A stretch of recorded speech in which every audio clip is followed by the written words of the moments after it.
1950 سے پہلے امریکی خاندان کچھ ایسا ہوتا تھا۔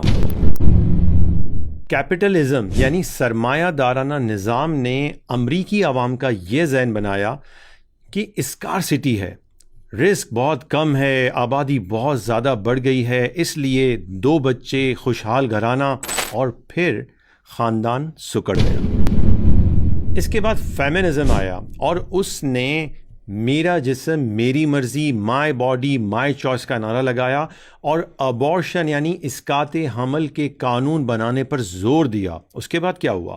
خاندان مزید سکڑ گیا، بچے آنے سے پہلے ہی قتل کیے جانے لگے اور پھر خاندان ایسا نظر آنے لگا۔ ریشنالٹی اور ڈیزائرز یعنی عقلیات اور خواہشات نفسانی پر بنے معاشرے نے ایکولیٹی یعنی مساوات کا نعرہ لگایا۔ خواتین کو طلاق کا حق دینے کے ساتھ ساتھ شوہر کی آدھی جائیداد بھی دینے کا قانون بنا دیا۔ پھر تو خواتین بھی لالچ میں شوہروں سے طلاقیں لینے لگیں اور بچے ماں باپ کے پیار سے محروم ہو گئے۔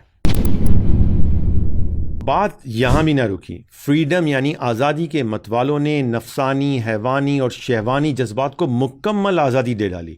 مرد کو مرد، عورت کو عورت سے شادی کی اجازت دے دی، اور پھر اس کے بعد خاندان، بلکہ خاندان نہیں کہنا چاہیے، جوڑے کچھ اس طرح سے نظر آنے لگے۔ ان تمام آزادیوں اور منمانیوں کا یہ نتیجہ نکلا کہ امریکہ کی نئی نسل اب ایکسٹریم جینڈر آئیڈینٹی کرائسس کا شکار ہے، یعنی وہ اب یہی نہیں جانتے کہ وہ مرد ہیں یا عورت ہیں۔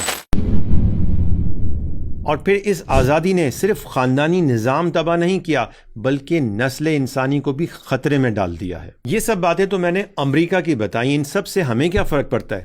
رکیے، مسلم دنیا پر بھی کیپٹلزم یعنی سرمایہ دارانہ طرز حیات اور نظام زندگی نے پوری طرح قبضہ کر لیا ہے، اور اس بات کا شعور ہماری عوام کو بھی نہیں ہے۔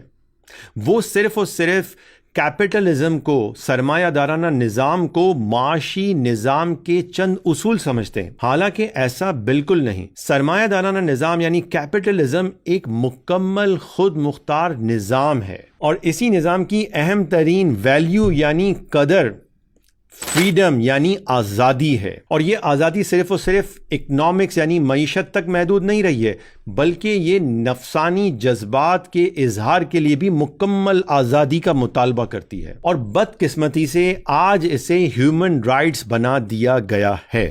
2018 میں پیپلز پارٹی، مسلم لیگ نون، تحریک انصاف اور MQM جیسی بڑی جماعتوں نے ہماری نیشنل اسمبلی سے ایسا قانون پاس کر دیا ہے جو ہومو سیکسولیٹی یعنی ہم جنس پرستی کے لیے جواز فراہم کرتا ہے۔ اس لیے جاگتے رہیے، اور ٹرانسجینڈر پروٹیکشن بل 2018 کو سمجھنے کے لیے ہماری اگلی ویڈیو دیکھیے۔